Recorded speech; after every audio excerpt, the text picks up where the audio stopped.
Hello mga pre and hello mga mare. Magandang araw sa inyong lahat. Ito nakikita nyo po ay puno ng suha at ito po yung imamarkot natin. So kaka-harvest lang po to. Kaya yung mga natira na lang ay yung mga maliliit na mga bunga. Ito po yung itsura ng kanyang bunga. So suha po ang tawag dito sa amin. Iwan ko lang po dyan sa lugar ninyo. So comment down below na lang kung ano po yung tawag sa halaman na to. So ito po yung pampalasa na ginagamit sa paggawa ng kinilaw. So 5 pesos po yung bintahan dito sa amin sa merkado. Pero yung auntie ko po may buyer, 80 pesos per kilo po yung benta niya. Kasi yung buyer niya nagbebenta din po doon sa merkado, so nagre-resell po. So sa pagmamarkot, ang gagawin po natin is 2 inches po yung babalatan natin. So hahanap po tayo ng sanga na hindi gaanong matured, hindi din gaanong bata. So tamang-tama lang po yung yung sanga na imamarkot natin. So gitlingan po natin.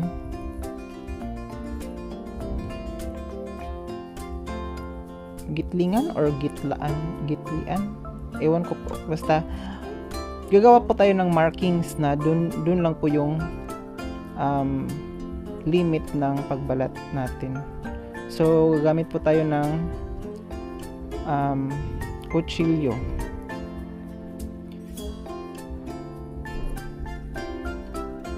Pwede din po blade kasi nakamarkot na po ako dati. Blade po yung gamit ko. Basta po hindi mapurol yung gagamitin natin.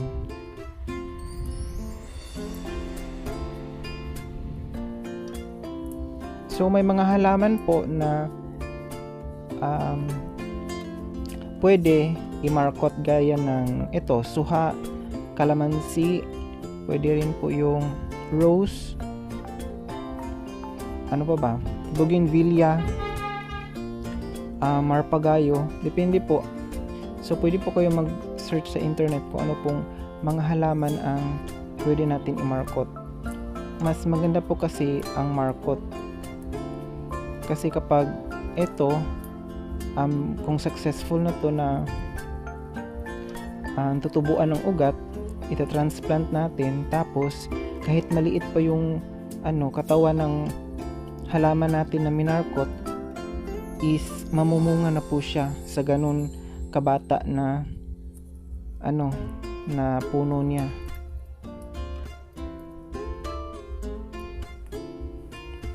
Ito po kasing suha is nasa likod ng bahay po namin. So ipapaputol na po ito ng auntie ko kasi gagamitin po daw niya. So pinagmamarkot po ako para at least kung puputulin, may maitatanim pa po tayong bago. Maganda pong klase ng suha na to kasi malaki po ang kaniyang bunga. So hindi tulad ng ibang suha na parang may butlig-butlig, tapos kung pipigain mo, konti lang yung juice.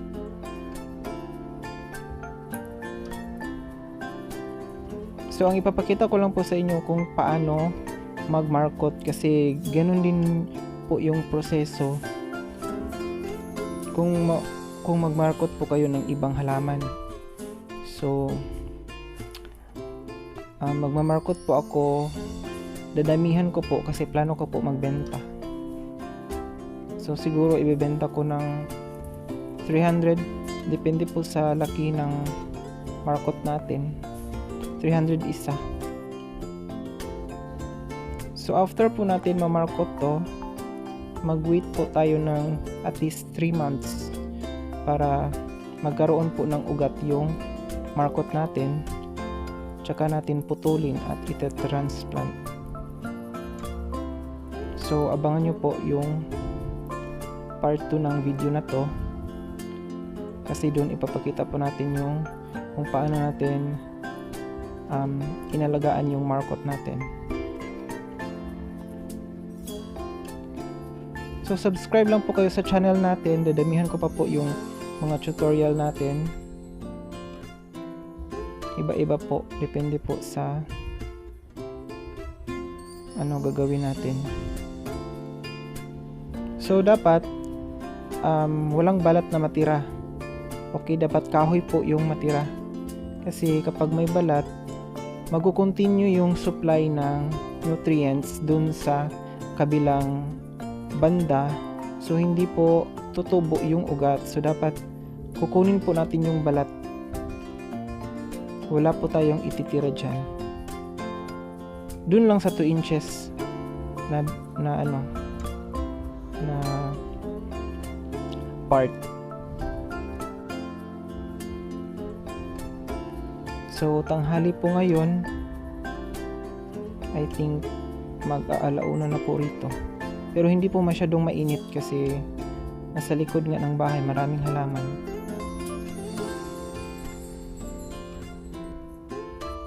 So simple lang po ang pagmamarkot. Ang kailangan lang po nating mga materials is kutsilyo, gunting, pangtali,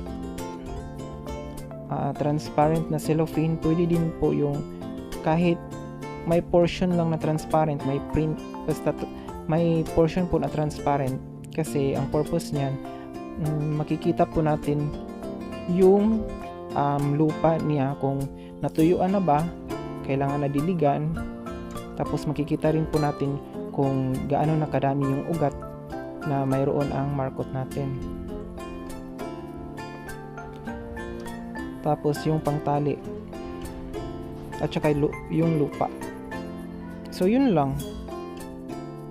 Hindi naman masyadong mahirap ang mag-markot. Dito lang is meron siyang mga tinik-tinik. So ingat lang. Family po kasi ito ng citrus. So may tinik siya.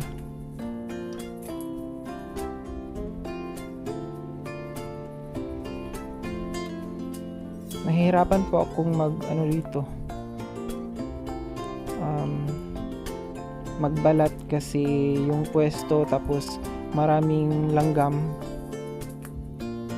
So ayan, tapos na natin. Tapos na nating balatan. Kunin ko lang yung cellophane at pangtali. So ito yung pangtali ko. Twine po yung tawag dyan. Tapos ito yung gagamitin ko, pambalot ng tissue, Sanicare. So pwede po yan. Tapos binubutas-butasan lang po natin ng maliliit para hindi po mabulok yung imamarkot natin. Parang dyan papasok yung tubig, tapos yung excess na water dyan din po lalabas. So kapag matapos na nating imarkot, huwag po nating kalimutan na diligan. Tapos kapag natuyo, diligan ulit within 3 months. So dapat din po alagaan natin yung imamarkot natin kasi pwede po na mamatay siya.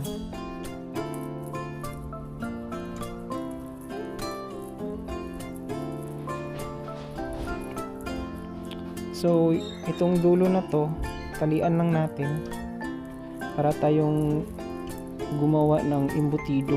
Ganun lang. So ang lupa na gagamitin ko rito is yung compost. Hindi po nauubusan ng bunga tong suha namin kasi nasa likod lang ng bahay.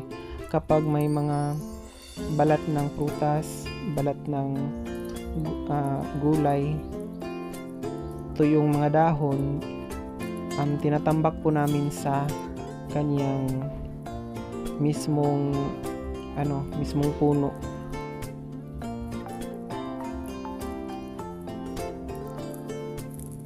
So dun din tayo kukuha ng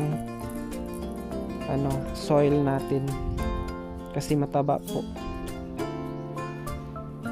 So hindi ko po muna hinalian yung dulo kasi lalagyan pa po natin ng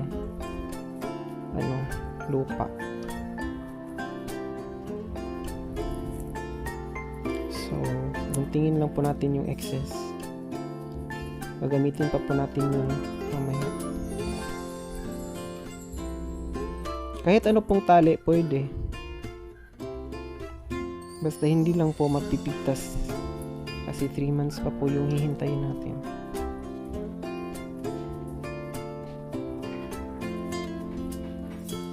So lalagyan ko na ng lupa.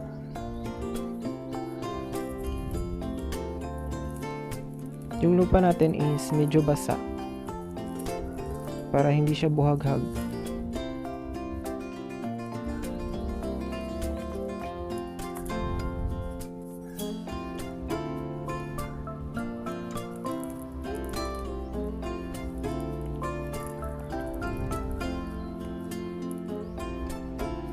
I-compress lang po natin yung lupa para dumikit dun sa binalata natin kasi dun po lalabas yung ugat.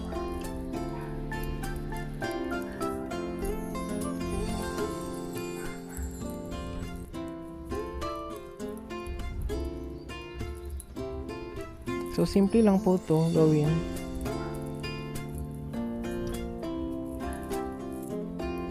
Kung marami ng sanga yung yung halaman niyo, pwede niyo po i-markot para at least dadami po yung tanim ninyo.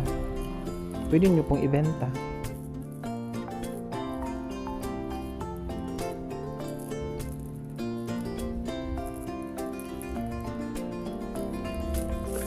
So ayun, natapon.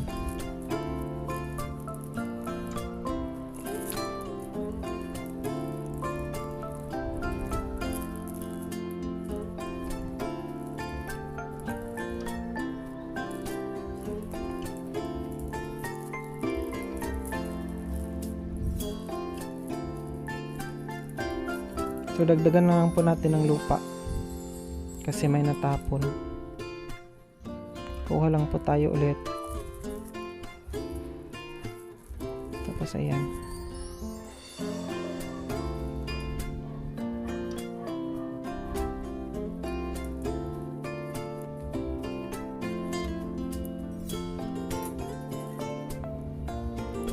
Kahit ano pong cellophane yung gagamitin niyo, basta po may part na transparent, wala pong problema yon. Kahit sandubag, basta transparent, pwede po yan. So ito na nga, ginamitan ko na ng paleta.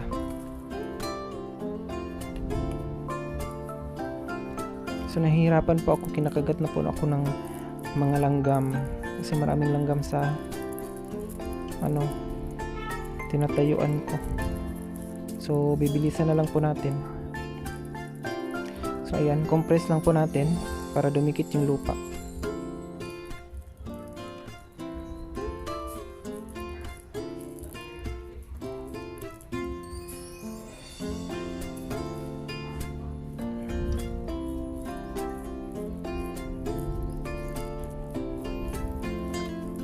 Paki-subscribe na lang po sa ating channel, like and share.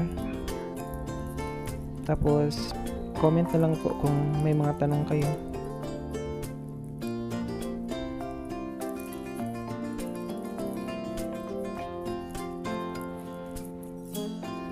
Ayusin na natin yung gitna kasi baka lumabas yung lupa.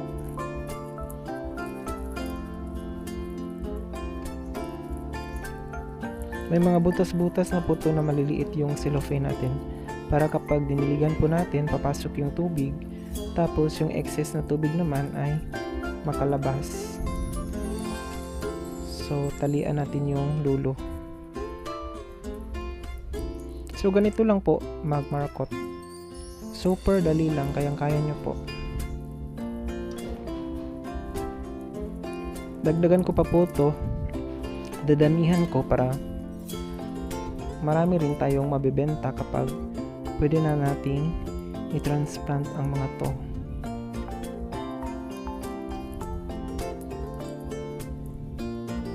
Ayan, higpitan lang po natin. So, araw-araw po natin i-monitor to para hindi po matuyo yung lupa. Tapos, ma-monitor po natin yung kanyang lagay. So, ayan, tapos na po. So, maraming salamat po sa panunood.